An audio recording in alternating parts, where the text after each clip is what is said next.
Welcome to Coastal Conversation, episode 25. As always, our verse is Colossians 4:6. Let your conversation be always full of grace, seasoned with salt, so that you may know how to answer everyone. That is our goal today. Well, Coach Ann Schilling is a Hall of Fame coach who ranks in the top 3 nationally in career wins. She has more than 1,500 wins at Bayside Academy and has led the Lady Admirals to the state playoffs in all 37 years of her coaching career. In nearly each of the 37 seasons that Coach Schilling has been coaching at Bayside, the Lady Admirals have been one of the top 2 teams in the state, including the unprecedented 21 consecutive state championships. Coach Schilling is renowned for her coaching ability and has been recognized nationally for her talent and the legacy she has built at Bayside.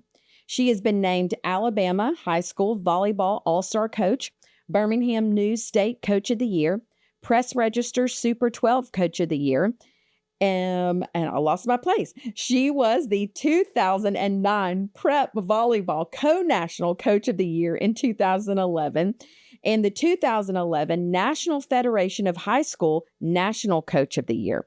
In 2018, Coach Schilling was inducted into the Alabama High School Athletic Association Hall of Fame. She's received her degree in physical education from the University of Auburn, or Auburn University. All of that is impressive. But what you will learn today is that there is a lot more to Coach Schilling than just volleyball. She has a deep love for the Lord and strives to honor him through all her winnings. So help me welcome to Coastal Conversations today, the GOAT, Ann Schilling. Hey, Coach. Hey, thanks for having me. That was a lot to read, and I messed up a little bit, but you know what? I was like, oh, that's going to be a lot to read, but it is so amazing to me. I was like, I can't cut any of this because it's just, and it's a testament to 37 years of faithfulness in what God told you to do. Right. And so it's so cool to me. So I know a lot of people out there know you as the great volleyball coach at Bayside Academy, but what they may not know is that there's a lot of history there and story, and your story, even from childhood, is amazing. And so I want to start there. Let's start from the beginning. Let's talk a little bit about growing up and little Ann, your childhood, and how you developed a love for volleyball. Well, I'm the youngest of 5 and got picked on a lot by my brothers and sisters, especially my brothers. And anyway, I grew up in the CYO, Catholic Youth Organization, and it's huge. It's still huge in Mobile. And, played parochially with St. Mary's. And I started out playing basketball longer than volleyball. Okay. And I love both sports. You would find me outside a lot, just shooting hoops or, passing the volleyball against the wall. I mean, just constant on the roof at home. I mean, I spent a lot of hours outside. That's cool. Mm-hmm. And so did your parents encourage that in you? Did they put you in a lot of, so you said you were in that CYO league. So did you play a lot of seasons in that? And my older sister, one of my older sisters, Lou, she coached. And so she coached me quite a few years. And, they both played. Dottie, who has passed away, she played volleyball, and then Lou played basketball and volleyball. And she coached me for a few years until she went off to college. And then, I was coached by, several different people who made a big impact on my life, too, as well. But did you always have that competitive drive in you? Oh, yeah. I hated to lose. I'd cry when I'd lose when I was a kid. I was not a good loser at all. I mean, I hate to admit it, but I was a very poor loser up until probably about, 8-10 years ago, so I still don't like to lose, but I feel like I've handled it a lot better. Just seeing more of the big picture. Yeah. Well, fast forward, you get to play for the legendary Coach Dickinson, Coach D, at McGill-Tulane, the Dirty Dozen, as we know it around here, and everybody does.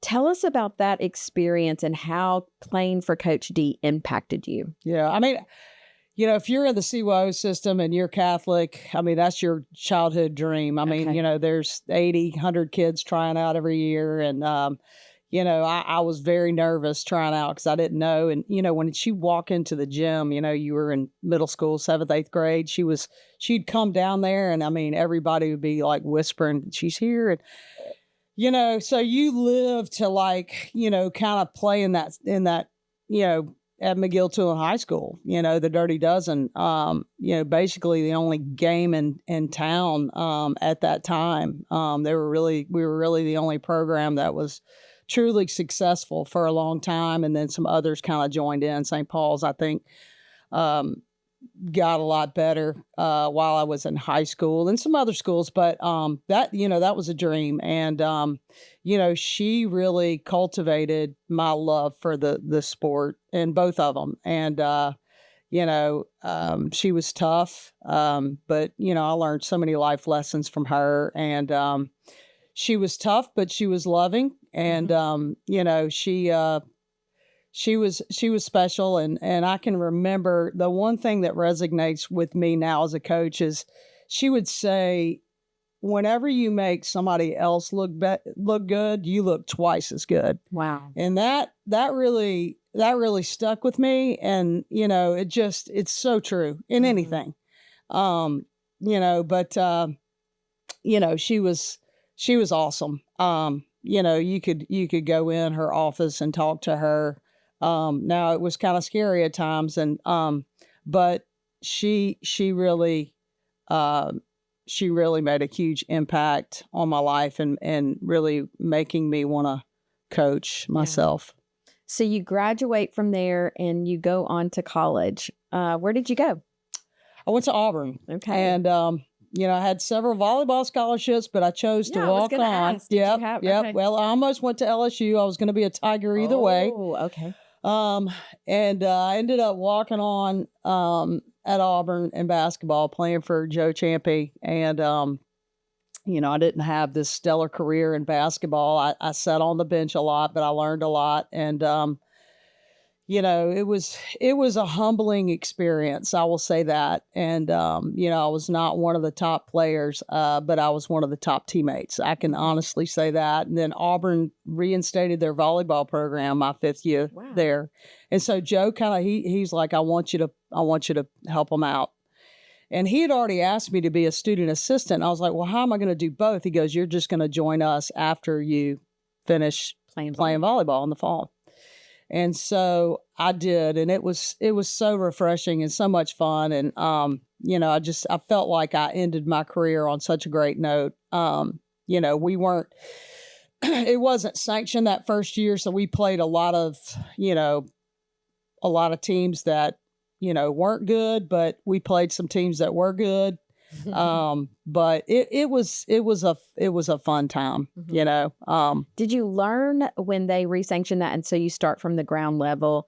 Did you learn a lot about starting a program from the ground level by doing that? Yeah, Pat Gaston was a coach. He started out and he really helped me. I almost went on to be a GA somewhere in college. That's kind of what I wanted to do. And then, it's kind of looking around, and then, Big D, Bill Dickinson, called me and he goes, hey, we got a volleyball coaching opening. You interested? And I was like, yeah, come down and talk. And that he was at Bayside. He was. So he was the AD at Bayside at that time. Yeah, that was my next question. So Coach D, his wife, is the volleyball coach at McGill-Tulane. He is over at Bayside Academy, and he calls you. Right. Out of Auburn. Yeah. Right? Actually, I think she did, too. Okay. They both did. And they kind of double teamed me. And, so What did they say about Bayside? You'd be great. Yeah. This is what you were born to do. And, I had majored in public administration, and I was interviewing, at Procter & Gamble, big corporations. And, I kind of in the back of my mind, I was like, this really isn't for me. And I really just still had a passion. I didn't really want to face the fact that I really had a passion to coach. I thought that I'd done something all my life. I needed to change. And, but that really wasn't true. It was really what God was calling me to do. And I didn't realize it at that time. So what year you come to Bayside Academy? 1987. And you take this little volleyball team. Was there even a volleyball team at that there? time? Yeah. Okay, They won okay. 3 state titles. Okay, before you got there. Yeah, Brenda that's Sermon right. Allen was That's part of right. the two of them. That's right. We faced off against, and that's another team that was good when I was actually, Bayside was very good when I was in high school as well. I kind of forgot about them. Brenda will kill me, but yeah, we had some really knockdown, drag out, matches. So, but yeah, they won 3 state titles. Has always been there. Yep. And the program though in '87, it was kind of was good. And then I think they finished 3rd the year prior, and they lost like 8 seniors. Okay. And I came in and there were like 6 or 7 seniors, but none of them really had a lot of playing experience. And so tell us about those early days when you were there.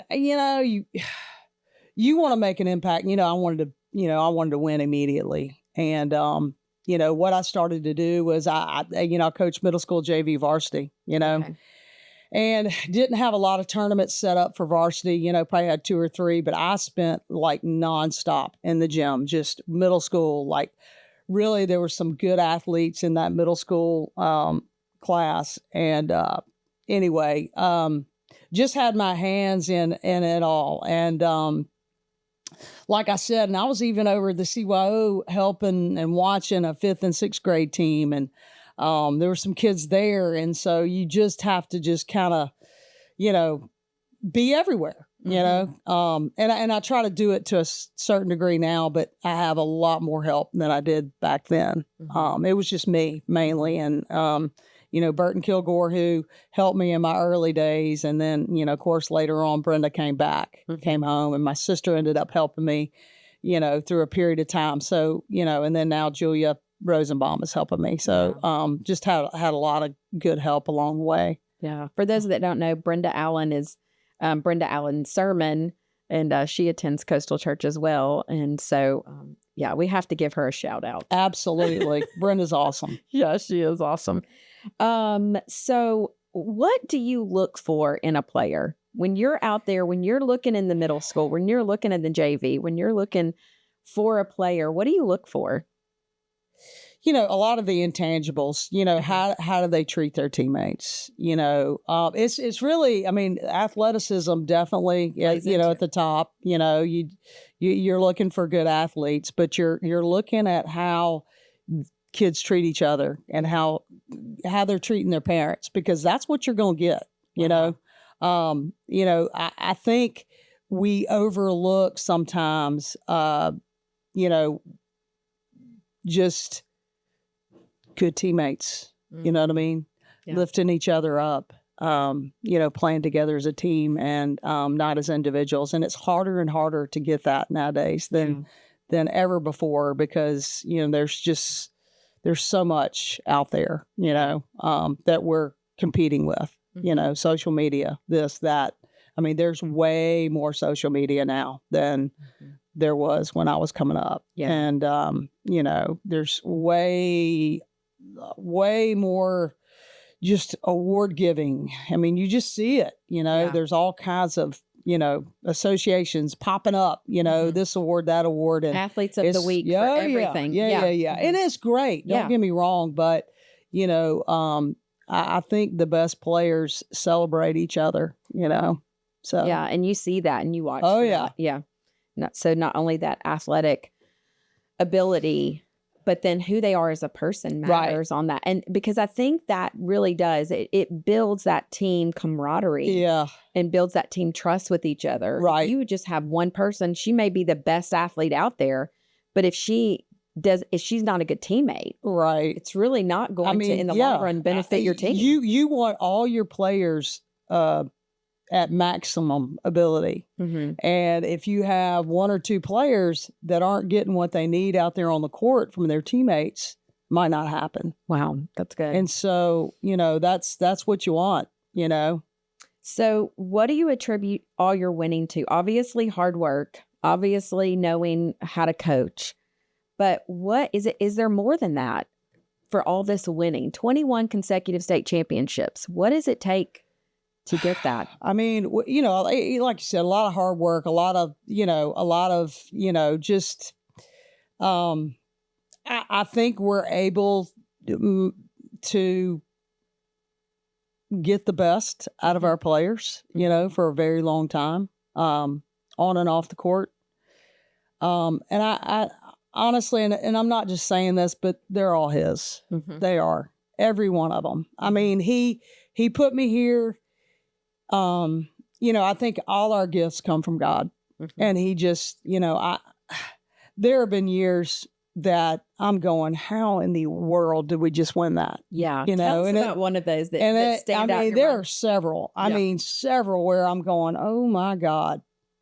And I kind of look up and I'm going, okay, you're giving me this platform for a reason. I've thought that. Mm-hmm. And, you just, just thinking, I grew up in a faith-filled household. My mom raised us all by herself, mainly, for most of our lives, because my dad died when I was 10, but she didn't sweat anything. She didn't worry about money, and we didn't have a lot. And she just knew God was going to take care of us, and he did. Wow. So I grew up in that. Yeah. And so that's instilled in you. Yes, absolutely. And so when things go bad, when things go wrong, when it doesn't look like you're going to pull out a win or another championship, you fall back into that faith. Right. And you stand on that. Right. Because that's what's instilled in you, all those seeds that were planted by your mom. Absolutely. That's so cool. That's really awesome. So how has coaching changed over the years?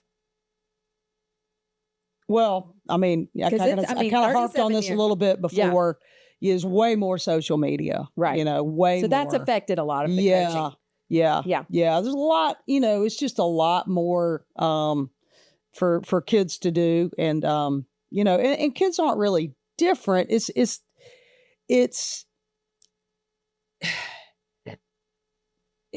just kind of evolved where I feel like,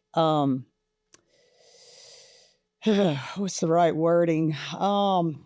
There's just a lot more for them to do. And so it's just sometimes you feel like, you don't have enough impact in directions that you want to have impact in, I guess. Yeah.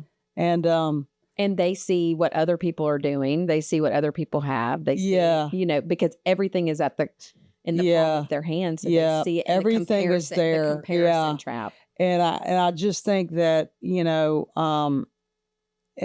sometimes, we tend to, I just want them to keep working hard and not make excuses. And, because sometimes they do, because I think there's so much at their fingertips. Yeah. That makes sense. Now in 2018, you received some news that was out of nowhere, some really, really bad news that you had cancer. Tell us about that season in your life. Whew. Well, one night I'm just laying there and I felt a, lump on my breast. And so I immediately called one of my parents, whose husband was a physician, and he got me in quick to get like a biopsy. I kind of knew what it was. I mean, I knew, and I was very thankful for Dr. West. He got me in to see, a physician very early on. And then I had another parent, Dr. Fraley, who got me in to see an oncologist. Long story short, the test keep running, and, it ended up being stage 4 to the liver. And my liver was not good. They actually started chemo before they even did the liver biopsy. He knew. I was shutting down. My body was shutting down. I could feel it. And, I just remember walking out that door, and just going, okay, God, if you're ready for me, I'm not going to fight it, because that's our eternal home. Yeah. I said, but if you're going to keep me here, you let me know what you want me to do, because I lived the first 55 years for myself. Hmm. And now I'm going to live for you. Yeah. And am I perfect? No. I screw up all the time, but, I really did not know if the chemo did not work, I'd have been dead within a month. Yeah. I can tell you that's how bad it was. Yeah. And I just had such faith-filled doctors who encouraged me to, and I just had people surrounding me that were like, and if they weren't positive, I had to get away from them. That's great. Yeah. Because it was like, I don't want to ever limit what God can do, because I knew he was going to be the one that was going to keep me here. It wasn't going to be my doctors in the long run. It was going to be him working through my doctors. We like to say here, all healing comes from God. Absolutely. Yeah. And, if he doesn't, he's got a different plan for you. Yeah. And I will say that, because you just don't, you like I tell people all the time, it's like, you have to be okay with dying, because, he breathes life in us and he can take it away, when he needs us. And I just, I was like, God, I don't know where you need me, but I'm here, and I want to live for you, because I wasn't living my life for him at that time. I was, but it wasn't real consistent, and I still screw up. Yeah. Like I still get this world kind of tells us we need to be one thing. And, just last night, I'm like going, that's not who I want to be. Yeah. And you get lost in the weeds, and like somebody will say something and you get mad, and I'm going, okay, that is not me. And that's not who I want to be. And before I couldn't really identify that. And I can identify it like right now, like just last week, I just got upset about something stupid. And I'm like, no, that's not who I want to be. Yeah. And so during that season, it was like a you and God time where you drew closer to him. Oh my God. Isn't he so faithful? It's like, we drift through our lives, and it was like in a season that's unexpected, he just gently draws us back in and says, this is where you were meant to be this whole time. Yeah. It was some of the best days of my life. And people look at me like, you had cancer. Yeah. But some of the best days of my life were during that time. Yeah. Because that's all you have. Yeah. And you can't see the next, you don't know. And that's the thing, the not knowing. Like you're just grateful for every day. God, thank you for waking me up. And it's like something so different than I'd ever experienced. I'm like going, God, thank you for another day. And in those days, and my school was like, my head of school put me on sabbatical. Yeah, he did.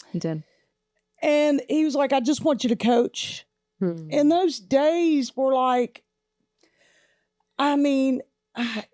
it was crazy. And during that time, it's just, God works. And I couldn't get a PET scan. My insurance wouldn't approve it, because I wanted a PET scan because I wanted surgery in the long run. Yeah. If it was his will, I wanted to get my breast removed. And that's what I wanted to do. That was if it's God, if it's your will, that's what I want. Yeah. And I couldn't get a PET scan. My insurance it just kept denying me. And so, literally a week later, my high school coach calls and she says, they think I have pancreatic cancer. And this is Coach D. And she said, will you take me to see my son? And her son was in prison in South Dakota. Wow. And she wanted to drive. And if I hadn't have been on sabbatical, if I had gotten the PET scan, I probably would have, been scheduled for, you know what I mean? So I'm going, okay, God, this is what you need me to do right now. Yep. So we drive to South Dakota in November. And it's cold, snowing, and we had a beautiful time just talking about everything. And, she was basically going up to South Carolina to tell her son goodbye.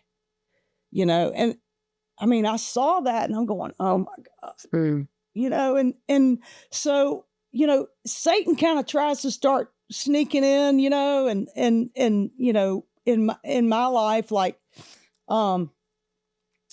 you know, you just have these thoughts of, you know, while I was gone, something happened. And, you know, like I said, I couldn't get that PET scan. Mm-hmm. And, you know, I became very anxious, and it was Satan trying to get in my mind and my brain. I was like, no, God, you're in total control of my life. That's right. And I'll be okay with no matter how it goes. Mm-hmm. But I felt great. Yeah. So I was going like on but you know, you have people that are like, they find out about you and they, you know, they want to, you know, feel real bad. And like I said it before, I had to get rid of them. But anyway, I had some Satan creeping in on that trip. Yeah. And then I was like, you know, I just turned up the praise music all the way back home, and we just praised God and told stories and of when I was in high school, and just, I mean, shared. And, you know,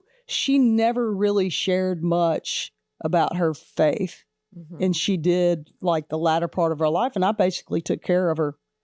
And she actually got to see her son one more time. She actually flew up with another friend of hers that actually took care of her.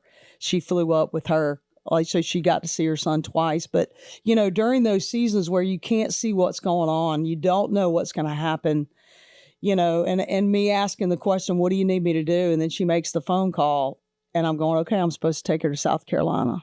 Mm-hmm. And so I get back literally within a week, and my doctor, my surgeon, she got on the line and did a peer-to-peer and got me the PET scan. Wow. And I get the PET scan, and my oncologist calls me back and he goes, I want you to look at this. Mm. And so it's like literally black and white to color. And he goes, your liver is almost clear. And I said, well, doc, I said, is this normal? He goes, no, not at all. Not at all. And, you know, and then he goes, we're going to get you off the chemo and, you know, put you on another treatment. And, you know, then I got another one that was totally clear. And I just had one last week, and it was totally clear. And, you know, every time I get one, there's a little anxiety. I'm like, oh no, you know, I got to be okay with, you know, one day I'm going to go to my eternal home, mm-hmm. you know? And, but while I'm here, I'm going to always do his will. And like I said, I'm not perfect. My Lord, I'm so far from it, but none of us are. Yeah. He's the only one. And that's so encouraging. And, you know, it goes back, we've said this on this podcast so many times, but it's so true. The steps of the righteous are ordered of the Lord, and he delights in our way, you know, and so many times we want to see the 5-year picture, the 10-year picture of our lives. And what God brings us back to so many times is the steps, just one step in front of you. Just take the step today, do what I'm showing you today to do, and I will be faithful to lead you and guide you in all those. And that's what you're saying. And through your testimony, it was like, all right, God, my PET scan's not going through. I can't have surgery. So I'm going to take care of Coach D. And you've given me the space. You've given me the time because of all this other stuff going on. And you basically, what the enemy meant for harm, God turned it for good. Yeah. And used that as a time not only for you to draw closer to him, but to draw closer to Coach D and to help her in her time of need.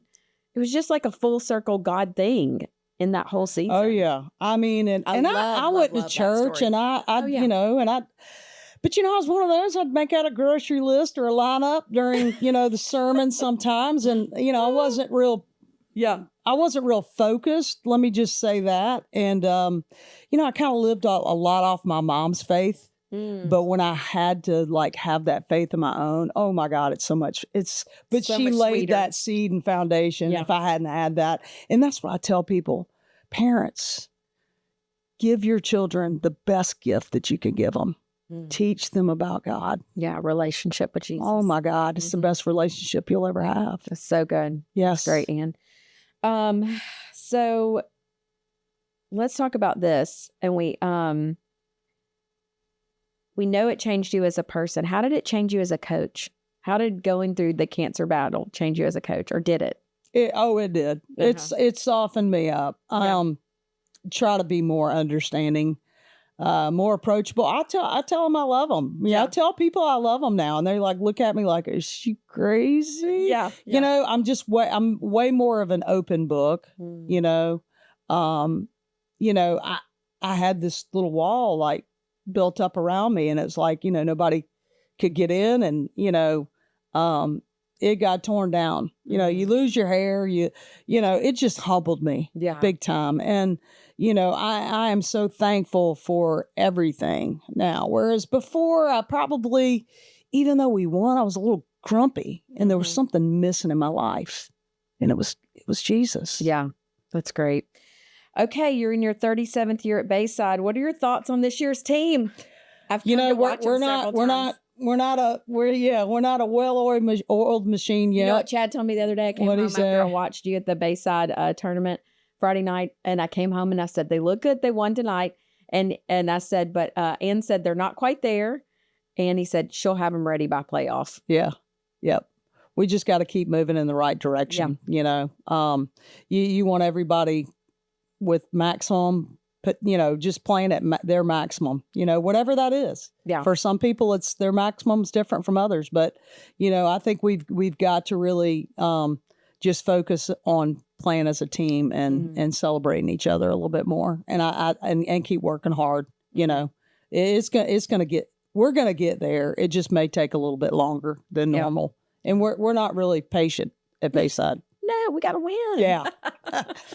Well, that's awesome. So as we close, I want you to give some encouragement to those athletes and coaches that will be listening to this interview. Maybe there's some coaches out there that are just new. They're just new to start coaching, and they haven't developed the legacy yet. Or maybe there's an athlete out there that hasn't reached their full potential, but really, really want to do great things. Well, how would you encourage them? I mean, keep working hard, of course, and keep staying positive. Yeah. But I think the main thing is you can't let this be your identity. That's great. My identity was wrapped up in this for a very long time. And, it's just not going to make you happy. It's not. But hey, when you put God first in your life, everything kind of falls in line. That's right. And it's like, I mean, there were times where, I thought that if we didn't win, that I wasn't going to be okay. I mean, that's crazy. But that's where my identity was lying. And it was in the wrong place, And I don't want to tell you that, hey, I don't want to. No, absolutely. But we want to win. But God's going to be first in everything. That's right. Everything. He's got to be at the first of every part of your life. And I have to keep reminding myself of that too, because I slip up all the time. We're all human. That's right. And the world tells us one thing, but I can tell you, that's it. We got to put God first, and don't let that be your identity. And, it's so refreshing to see great athletes and great coaches who are humble. And you don't see that a whole lot lately. You just don't. And celebrate each other and being truly happy for each other. Yeah. Like my friends, I mean, I want them to win. Now, when we play each other, that's off the table. But, I truly want to celebrate them and encourage them. And that's who I want to be. That's good. That's so encouraging.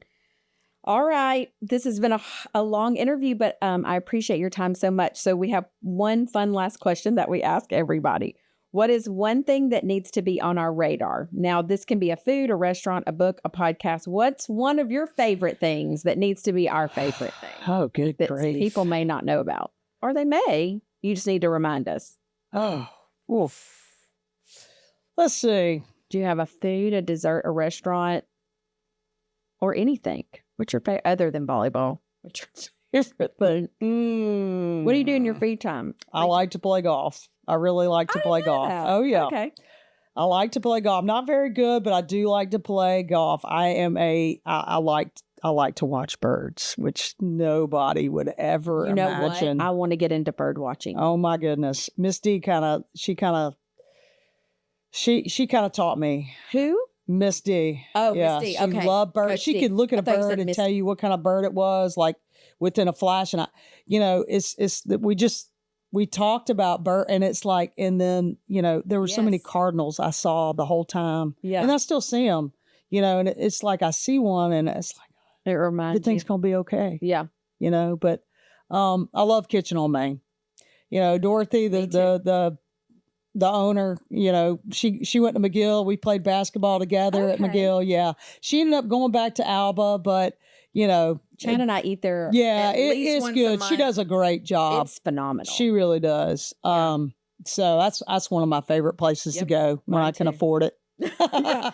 Well, I'll tell you, we make reservations there. So that needs to be on everybody's radar is Kitchen on Main and Daphne. If you have not visited that restaurant, I would say make your reservation and go because it is so delicious. It really is. It is so delicious. I love that. Bird watching and golf all need to be on Isn't our that radar. crazy? Isn't that, No. I mean, that just, I love that. but nobody would know that. No one would know that, especially about the birds. But I know you love to walk because I watch you Yeah. walk around Bayside a lot. So that I think you like being out in nature and outside and that kind of thing. So I it do. probably plays into that a little bit. So we I got to do. get you a bird. You have a bird book where you like identify No, I them? need to get one. We need to get you one. When Miss D passed away, she had a couple, but I think some people got them. So Got the I bird. meant to get a couple of those. But no, I do. And I then need- they have those little bird notebooks where you document the birds you see yeah, so that you can have a list of, well, I've seen that one. yeah, know. yeah. That's interesting. When we went to Israel a few years ago, some friends of mine, and we met up with another group there, and some people from, I think they were from Missouri, they had binoculars, and I kept thinking, why did they bring binoculars? I guess they wanted to see far away when wherever. No, they were bird watching while we were in Israel because they wanted to see the birds that were in Israel. It Yeah. was so funny Oh, and wow. unique to me. I was like, okay, well, Wow. they were serious bird watchers. Yeah. So they even did that in Israel. Well, that's cool. Well, thank you so much for being here today on Coastal Conversation. You are the GOAT. You are a great, great coach. And not only are you a great coach for the girls that get to be impacted by what you do, but others around you see the life that you live and your closeness to the Lord and your desire to please Him in everything you do makes an impact. So we appreciate you so much. And thanks for being here today. Thanks for having me. Thank you for listening to this week's Coastal Conversations podcast. All of today's references will be found in the show notes. Also, if you enjoyed listening, be sure to subscribe, rate, and review. We'll see you at Coastal this Sunday as we pick the conversation up from here.